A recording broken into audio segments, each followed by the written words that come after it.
That's the WJBK TV channel 2 Detroit. It's 6 o'clock. Time now for the Eyewitness News, the 6 o'clock report for this Tuesday, August 13, 1968 with Jac Legoff, John Kelly, Van Parrott, Trigger Sports, and Jerry Hodak with the weather. Now, Jac Legoff. Good evening, everybody. It's still challenger from Wichita by 15 votes over Sheriff Clifford Porter. That was the unofficial verdict on election night as the two fought it out over a Republican nomination for Sheriff of Shiawassee County. Now it's the official verdict was made official last night as the Board of Canvassers certified the election results. All other races, they should also remain unchanged for a result of the vote canvass. Sheriff Porter is now pondering whether not to call for a recount. After the election, he said he would make his decision on recount after the canvassers finish their work. And late Slanson, the sneezing season is coming. Michigan hay fever sufferers were warned today. Leighton Nelson, professor of crop science at Michigan State University, said recent ample of rainfall means that ragweed and other pollen producing plants are soon to be spreading sniffles. Such plants are grown profusely and ragweed soon to be spreading its pollen, Nelson said. Dr. James Forg, director at an MSU Science and Health Center, said an explosion of pollen will start coming soon from ragweed and other such plants. The really intense sufferer is noticing that the pollen right now, Ferg said. After an accident involving 2 MBTA buses. Ferg said that the pollen count will rise sharply in about 10 days. It should be stabilized in September until the first killing frost removes most of the dust. Irritants, he said. In Mason, jury selection began Monday after Nelson Township Judge George J. Harder refused a motion for separate trials for 17 persons involved in a June 5th sit-in at Michigan State University. The young people charged with trespassing disorderly assembly were arrested at the MSU administration building when they were refused to leave after closing hours. Benjamin F. Gibson, an attorney for tenant defendants, moved for the separate trial, stating that each of those arrested sat in the building and for a different reason. Assistant Prosecutor James Theopolis said that they were involved in one act in one offense. Testimony is expected to last 3 or 4 days. The defendants have been freed on bond since their arraignment on June 6th. But the islands just north of Nantucket now, but over the vineyard. In Toledo, Ohio, for a good number of hours. the Toledo City Council unanimously passed on an ordinance on Monday correcting down on a sale of handguns in the city. The action was expected to reduce the flow of unregistered guns in Michigan. This is from shared with our sister station in Toledo, WSPD Channel 13. The ordinance requires all persons owning guns in Toledo to register them within 30 days by the police. Gun dealers and pawn shops handling guns also are required to purchase licenses within 30 days or stop selling firearms. The Chief of Police and Safety Director on powder to refuse applications for licenses. Anyone, including Michigan residents who 6 o'clock tonight, the man charged wishes to buy a handgun in Toledo must apply for a registration while police check if he is a criminal record. Sales of handguns and minors also prohibited. The law only applied to the city of Toledo and not its suburbs. Toledo authorities said they would not go on their way to enforce a section requiring registrations of guns already owned by the city residents. They said that they do not plan to search for weapons in the private homes. Wayne County Chief Assistant Prosecutor James Brickley, on hearing of the Toledo action, said, "That's good news, very good news." He added that he would be even more pleased if the Ohio State Legislature would take similar action so that the restrictions would apply for the Toledo suburbs. Brickley said that the Detroit police have been seizing about 90 unregistered guns a week. He said he believes both of them were purchased in Toledo. Survey of gun control laws are turning up in some inconsistencies. Robert B. Mickler, Assistant Corporation Counsel, said that under Detroit ordinances, persons under 18 may purchase rifles and shotguns, but not air guns. Likewise, it was legal to carry a loaded air gun in public, but not a loaded rifle shotgun. Military confinement for 24 hours a day. Mickler made the findings in a survey conducted by the request of the Detroit Common Council, which is currently working on a revised gun control ordinance. In Pontiac, a 24-year-old Pontiac man was arraigned Monday in Pontiac Municipal Court on an open charge of murder. Dale James is charged with a fatal weekend shooting at Florence Stafford, 16 of Pontiac, Miss Stafford. The students was shot in her home, police said, apparently during an argument. Say the teens contacted Tsarnaev and mocked him for looking like the suspect. East Lansing, a new age of longer ships and coming to stimulate Great Lakes commerce, reports a Michigan State University business professor. The opening of a giant new lock of the South St. Marie Ship Canal were Tsarnaev's backpack and to open next spring, and the launch of the first bulk core corners will be combined in the boost of state shipping season. used for Industry, said Dr. Ann Garrison. The new ships, some more than 1,000 feet long, will be fit the new 1,200-foot pole lock will be plenty of room to spare. Dr. Garrison said the main incentive of the larger ships and the locks for the growth of the shipment of taconite pellets, which now construct about 65% of the Michigan's 5 years. Attorneys for iron shipments. The pellets more uniform in size and or are in the great demand for the use of the furnaces. Center 5. And the father of a man shot to The death. uniform size of the pellets, she said, allows automated loading and unloading of the cargo. And to share with more, JC. There's more than an economic factor than the speed of the vessel, said Dr. Garrison, will enable the bulk carriers to make more trips to per Killed season. in May as FBI agents asked him about his top. The production and movement of taconite have been Initially claimed Todashek. had on the wall continue to have a stimulating effect on its combat Ishmang and marketers, Dr. Garrison said. Son was not a threat. The State Highway Commission said started distributing second quarter motor vehicle highway fund collections in Michigan counties and incorporated the cities and villages. The elder Todashek also said Shawshire County's share is $207,742. The city of Valve will receive $40,089. However, nearby counties are receiving shares of Clinton $181,699. Chancey $865,042. Credit $196,083. Ingham $511,506. And Saginaw $541,747. Other cities and villages will receive the following amounts Hernandez. from the second quarter of the collections. Ashley $1,873. Bancroft $2,374. Byron $2,011. Chasing $8,124. Corona $7,822. Durant $6,388. Gaines $1,077. Maurice Obama. Warning. $2,376. New Lothrop Direct impact. $908. Ovid $4,287. Perry $3,531. St. Charles $5,395. St. Janet. John's $50,046. And Vernon Around $2,433. this part of the Boston Harbor have long been worried about. Mrs. Rosalind Weltman maintains a telephone entrance service in East Detroit, even though she has been living in California since December. The telephone number in the Detroit suburb is represented the only way the lovely mother will ever contact her three missing children who left for a trip to Expo 67 with their father last August. P. Wiggins and his report.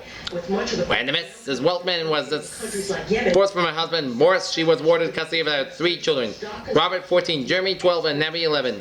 The trip with her father to Expo, Cleveland and New York was approved by the court which granted divorce. Since September 5th, when the Weltman's attorney received a letter saying that Mrs. Whiteman may never again see her children, she has heard nothing about the children of her ex-husband. Mrs. Weltman, who moved to the Walnut Creek, California when the mortgage company began foreclosure on the East Detroit house, said that FBI won't get involved because Whiteman is a children's father, and East Detroit police will have a warrant for Whiteman's arrest that they His question, how safe is it to bring their tankers into our harbor? They don't. Tell the president, since 2010, 14% of the liquefied natural gas delivered have the man the money to track him. came from Yemen. I kept writing letters to every agency I can think of. Mrs. Whiteman said I've gone to the lawyers, immigration people, the police. Everything seems so hopeless. The telephone entrance service in East Detroit, she says, is just in case the children could ever call. I want them so they be able to reach me. Mrs. Whiteman, who teaches emotionally handicapped children in California, has composed a song that she hopes to have recorded and broadcast in an effort to find Robert, Jeremy, and Abby. Telephone and mailbox have special claim on me. The song begins. Nothing can stop me from running their call. Our children, Mrs. Whiteman wrote, I wonder they will, and their faint and childish joy for them do life and time get really by. Does warmth enfold them as it did? Does love go throughout their world? These questions are the ones that make me cry. I just keep hoping, she says. There's so reason to go on. I don't even believe about it short. And he released a Peter Wiggins, TV-2 Eyewitness News, Detroit. underscore the need to find a long-term solution. Reporting live. In Muskegon, Ray H. Mill 21 in Muskegon was killed Monday when his motorcycle struck a train broadside on the Muskegon Railroad crossing. 6 a gallon, the AAA says. Walter Ulbricht and Alexander Beck, leaders of the East German and Czechoslovak Communist parties, met yesterday in the Bohemian spot of Kalavari for talks on relations between the two countries. The reception for the East German party chief was in the forefront of a campaign to halt Czechoslovak liberalization was cool. In contrast to the applause of the Czechoslovaks who greeted Mr. Dubek at the airport, The president and a departure from the practice of not commenting on the American political campaign. Nugan Donnelly, the North Vietnamese spokesman, persecutes Richard M. Nixon of impudence toward the Vietnam and said realistic that the Republican Party program platform was not at all realistic. To certain Air Force pilots landed their MiG-17 jet fighters at an abandoned airstrip In Northern Israel, about 5 miles south of the Lebanese border, the Israeli Air Forces refused to say whether the planes that landed voluntarily were forced down. The new Center 5 Eyewitness. Pope Paul VI appealed to the Nigerian and Biafran peace negotiation in Addis Ababa to give priority to the saving those thousands and thousands of innocent persons menaced by hunger and disease and plagued by a fire. Meanwhile, the delegates of a fourth meeting but never had made nor heard any new proposals for end of the 13-month-old civil war. A senior high court judge in Rhodesia refused to violate his oath of loyalty to the Queen Elizabeth and resigned from the bench. He was the first judge to serve under the constitution promulgated when Rhodesia seized independence. After citing a committee conclusion that the radiation exposure on Bikini does not significantly affect the health and safety, the White House announced plans to permit inhabitants to return to the pits of Kiltrol from which they were removed in 1946 to make way for nuclear testing. In national news, Senator George Esmond, governor of South Dakota, the new presidential candidate, said would work from a platform at the Democratic National Convention that would be pledged to stop the bombing of North Vietnam in an effort to broaden the base of the South Vietnamese government. The convention will face a record number of disputes over the seating of its delegates. The Senate groups from at least 18 states have already been filed briefs with the delegations intended to challenge credentials for reasons ranging from racial imbalance to improper selection. In a brief to the Credentials Committee, Democratic Party loyalists in the Alabama outlined the draft to defeat the third party movement there of former George C. Wallace, the governor of Alabama. At the end of the third annual Watts Summer Festival marking the riots in 1965, the 3-hour clash between the police and several thousand Negroes represented the Los Angeles district. During the outburst of gunfire, looting, and vandalism, 3 Negroes died, 5 policemen wounded, and 35 were arrested. With Stanley Steamer. And right now, get 2. President Johnson vetoed a bill that would have prohibited imports of extra long staple cotton from countries not having diplomatic relations with the United States. And announced his action when he said to the legislature charged with hands of the president in the conduct of foreign affairs. In an effort to combat an invasion of low-cost foreign cars, American automobile industry is preparing a new class of products smaller and cheaper than any built here now, but it's still bigger than the tiny imports. Alright, now to the weather, Jerry. Thank you. Checking John right now, current conditions at 6 p.m. Warts at 84 Detroit City, 80 out in Detroit Metro Wayne Airport, 80 in Ann Arbor, 80 in Jackson, 80 in Lansing, Light Rainier, 80 out in Kalamazoo, 79 in Grand Rapids, Michigan, 77 out in Muskegon, Light Rainier, 78 out in Flint, 78 out in Midland, 82 in Traverse City and Cadillac, it's 80 in Cleveland, 82 in Toledo, 78 out in South Bend, 85 in Gary and Chicago Midway, 87 in Chicago O'Hare, 85 in Milwaukee, 84 in Sheboygan, and 83 in Green Bay. With Luna, buy 1 room of flooring, get all other rooms of products for just $50 each. Our radar shows a couple of light rain showers from Muskegon stretch for Grand Rapids and into Lansing, Michigan right now. Here. You're watching News Center 5 at 6. A cage fighting crackdown. There is a new portion. Weather by the nation today. Showers and thunderstorms occurred today in the southern third of the nation and in the Rockies. It was warmer from the land states to the southern Rockies, including the Northwest. So our forecast for tonight will go like this: fair and mild with cloud skies tonight with a low of 64 degrees. Wednesday will be partly sunny and cooler skies higher, low of 64 degrees.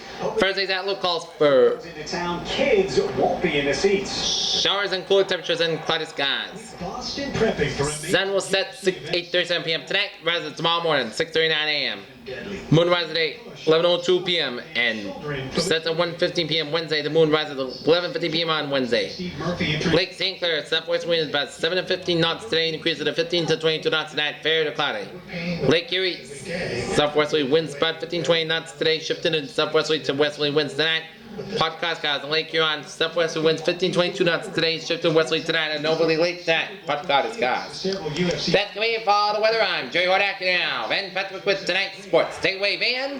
Thank you, Jerry. Right now, tonight, the Tigers will be down in Cleveland, taking on the Cleveland Indians. The game you can see right here on TV-2, starting at 7:30 p.m. Little kids around there. There's fights breaking out everywhere. People are drunk. UFC President Cleveland, this has not been Al Kalin's finest season in baseball. The big Tiger right fielder and first baseman was laid up for much of the first half of the season with a broken wrist, the second injury in the many seasons that sent him to the sidelines for a prolonged period. He's batting .266, second among starters of the team, but that only represents the 6-6 hits. 44 fewer than leader Dick McClough. A couple of seasons back was almost unthinkable to have a healthy Kaline spent a game on the bench, but he sat it out Monday's contest with the Cleveland Indians as he sat out quite a few games this season. I know I'm not as fast as I used to be. The 33-year-old K-line said before Monday's game, I'll never get bent back, but I'm not worried about my bat speed. You know, I'm still pulling a lot of balls foul.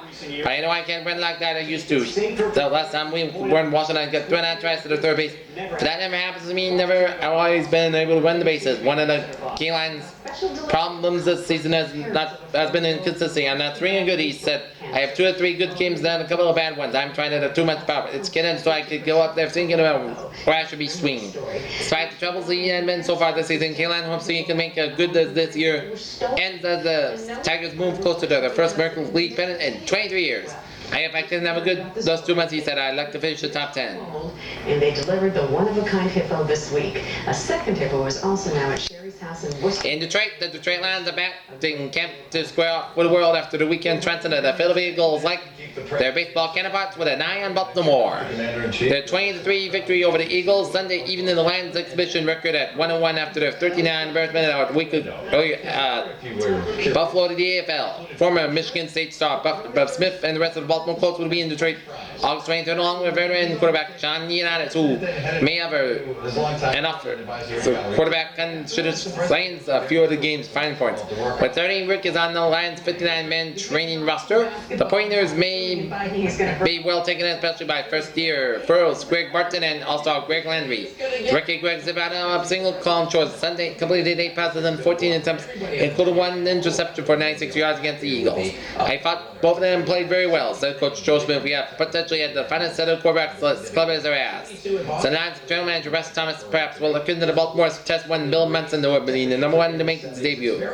Coming in on Sunday, all efforts, Smith said, I was very pleased most of all week. Will play a lot of people. The Lions' rookie crop is looking impressive so far, with several promising youngsters cutting their squad to 49 players by August 26th might be pose some problems for Schmidt. It won't be that hard, said Schmidt with a smile. It's a nice position to be in.